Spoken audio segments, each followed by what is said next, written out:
we want to share with you this idea of bhakti. Okay, so first, Yogeshwar is going to talk about it, and then I will talk about it. But if you want to comment, please go ahead and comment. And we will go ahead, please. So we're going to start with Shreya, followed by Doug. Shreya. Yeah, so I wanted to actually talk about this part about being so with the Atma that you don't experience either the pleasures or the pains of the body in which you are inhabiting. I think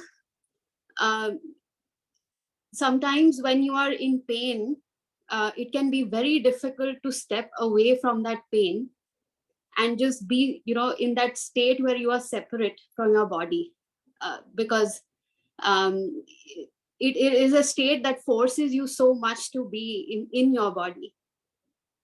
So I find that those are the most difficult times to be in that equanimous state. So I just wanted to share that. Thank you. Next up is Doug, followed by Madhav. Doug.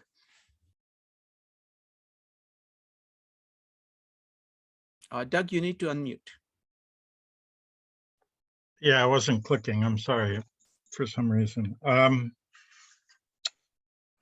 Yeah, this section, I think the more one separates from the surface of life or the sensations or the things we get attached to, the things we crave or fear, or then the more you get to something else. And I think when you go deeper into meditation, then the more you approach an emptiness, I think the more there is an innate bliss once you separate. Even the cloud of unknowing says it's sort of the same thing. Once you get rid of this, once you even push Christ below you, the Mother of Mary below you, and you move to God with a naked intent striving towards God, then something truly ecstatic happens. But when I was very young, I found the way of nothingness, meditating nothingness, can also create a real rush of energy that can be very disorienting. And you crave it, once you've seen the Garden of Eden, you don't want to be kicked out. And so that ability to experience, not experience, I keep going around this section about because something is, on this level, everything is impermanent. So you still should be able to experience almost everything on this level with some degree of delight or joy or curiosity, which I think Bucky Fuller did. And some of this section, particularly 24, happiness, delight, inner radiance, that's very much what Buggy talks about when he writes his poetry. Love is omni-inclusive, progressively exquisite, understanding and tender, and compassionately attuned to other than self. There's this sort of vibration towards and away the beloved, the divine. We may never know God directly, but we hover and we come close to God, and we, on this level anyway. And when you do come too close to it, we even saw that in Dante, it can blow you apart. It can completely disorient you. And so that's some of what this section has, breaking it down this way of the pleasures, the contact, the wombs of pain, but then what makes you happy, and in a way able to come back and see that happiness in everything you see in life, whether it's a dog or the Brahman or it's really interesting. It's a really interesting section. The deeper I dig into it, it's sort of wonderful. Thank you, Doug. Next up is Madhav. I had a small confusion. So the problem is that we're focusing on our periphery and we want to align ourselves with the core, the center. And the way we do that is using our mind, but our mind is part of the periphery. So that's part of the confusion, because the way we realize Brahman is in the mind. So we're sort of using the periphery to go back to the center. How does that work out? Yogeshwar, would you like to take that? Yes. So there's one thing. Right now, we don't know the center. We only know the peripheral. So we want to work best with the peripheral. You use your mind, you use all your logic, yeah? You use anything that you can use to get to the center. Now, that thing is like when you are at the center, all this peripheral will just fade away. That's for true. But until you get there, you use whatever you can in the peripheral to understand what the center could be. And once you're going towards the center, like what Sankhya says is whatever you have, even your mind, your thoughts, your logic, everything is not your center. So you are actually taking it out. You're scraping it out slowly by slowly. Then even the last thought that remains in your mind, you scrape it out. And then that's when you realize who you are. Yeah. So any thought that remains in your mind, you will just be scraping it out. Even the last thought, even the scraping of it, you'll leave out scraping of it once you realize that there's Brahma in there. Wonderful. Thank you. All right, let's do one thing. Let's go ahead and talk about Bhakti. So Yogeshwar, go first. So folks, the structure we have for the Gita meetups is that first we'll do the verses and then we'll do a piece highlighting the nature of the Indian culture. So today we are talking about Bhakti. Next time we are going to be talking about the relationship between Arjun and Krishna. Hopefully each of these will give us a larger context within which you can understand the Gita. Yogeshwar, go ahead. Bhakti. So first, for a person who is really delved into logic, or a person who wants to be practical, really. So we need to understand that we are logical. Yes, at the peripheral, that's what I'm talking about. So we are logical, we are practical, we'll do things that work with us. But there's also a part of us in the peripheral, that's what I'm talking about, that is emotional. We are emotional beings as well. Yeah? We are not only logical or only practical. We are emotional as well. So when you bring these three things together, that's when you get a wholesome person. A person should not leave out any part of himself. Like if you say the emotion, I'm the logical part, and emotions are not part of me, that doesn't happen. Emotions will always remain part of you. And taking these three things together, that gives you the wholesome approach, a holistic approach to the whole thing. So it's like saying, if I want to go to Brahman, if I want to get to the center, you have all the tools that you need because you're using your logical part, you're using your practical part, even you'll use your emotional part as well, yeah, to get to the center. So don't leave out any tool that God has given you. You use each and every one of them to get there, whatever can help. So it's like, even though you're using the tools in the peripheral, can they help you to get to the center? So there is a certain type of logic, there's certain type of practice, and there are certain types of emotions that can take you towards the center. Even though we start from the peripheral, there is a way to get to the center. So we must know that we are part of Brahma, we are Atman, and that's where we have to get. And then there's another point about Bhakti I want to say. If you're logical, yes, you will have logic in your mind, yeah? And you will try to be as logical as you can towards the center, like what it is, you'll try to know what it is. What will happen is that the I will remain because I am thinking about something. So the I will remain, yes? This I'm talking about the startings, like when you're starting your Gyan Yoga, when you're starting your Karma Yoga. So you've not reached there. So obviously when you're starting, your logical part is still there. And then when you're doing Karma Yoga, your I is still there. But when you're doing Bhakti Yoga, the first step you take is My I is not there and only you are there. Yes, so that's the essence of love. Yeah, when you're loving somebody, you neglect yourself. You're saying you are there and I am here for you.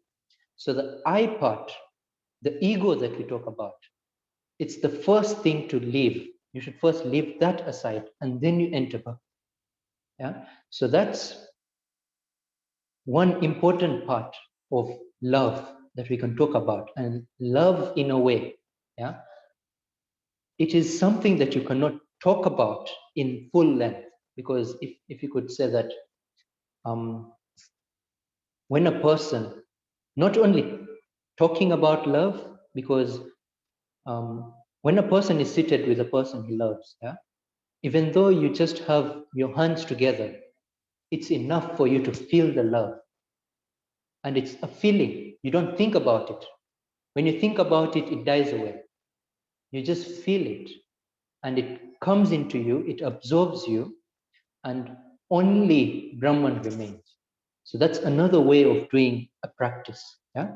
So here, what we have talked about is I am there, and I, like when water delves into water. So that's what happens. It just mixes up.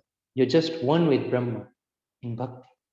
So, and in Bhakti, in the Indian way we talk about love, yeah, towards God. God can be our friend, God can be our father, God can be our mother, God can even be our son, because you can actually tell him some things that you'll never tell anybody else. It could be your perfect friend, could be anything. Like in Indian spirituality, there is no anything that God can only be one part of your family. No, it can be each and every individual you want him to be, and you focus on that one part that you like about him. Yeah, anything. If you like him as your friend, you share each and every secret with him. You just talk to him like as if he's there. Yeah, just in front of you. You call him to your house. You give him food. Everything in that way. So that's bhakti. You're diving into Brahman in a way. And when you dive into Brahman, you forget yourself first. And that's the main essence of spirituality, whereby even though you're talking about the logical self or your practical self, the end is actually the ego that you have built up. You have to forget that ego in a way. So in bhakti, that will be the first step to go. You forget yourself, the person in front of you, which is God, Krishna, or you'd say, is there, and that is, and you are poured into him altogether. Like even when the example, when we love somebody so much, yeah, we're only thinking about them anytime. Yeah, we're only thinking about what he would like anytime. We're only thinking about what would please him anytime. So that's how the concept of bhakti comes up. So you're using the same thing that takes you towards the world, and you use it towards God.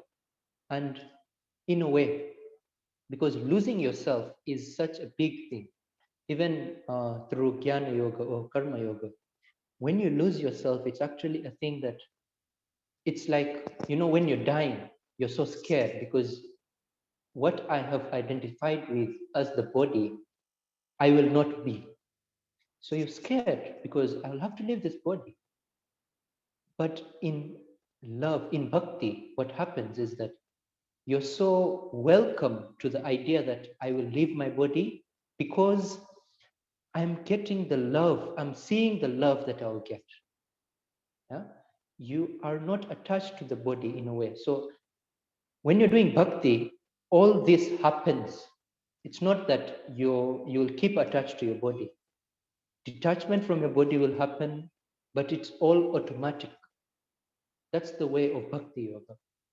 You only focus only on God as whichever bhavna you have, whichever feeling you have towards God, that will help you focus on God. And even karma yoga, you focus on an activity, yes? So you focus on your karma, and that becomes everything for you. So in bhakti, you focus on God in a way with emotions together. So now you cannot leave God in anything.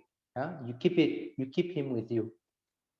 And a more holistic approach, I would say, to getting to the center, because you may be like, if you want to remember anything in the world, yeah, so you can use your logic, and you can be like you repeat it so many times practically that you remember it.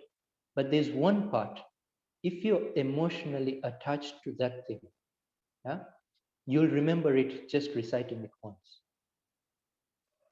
if you're emotionally attached to it.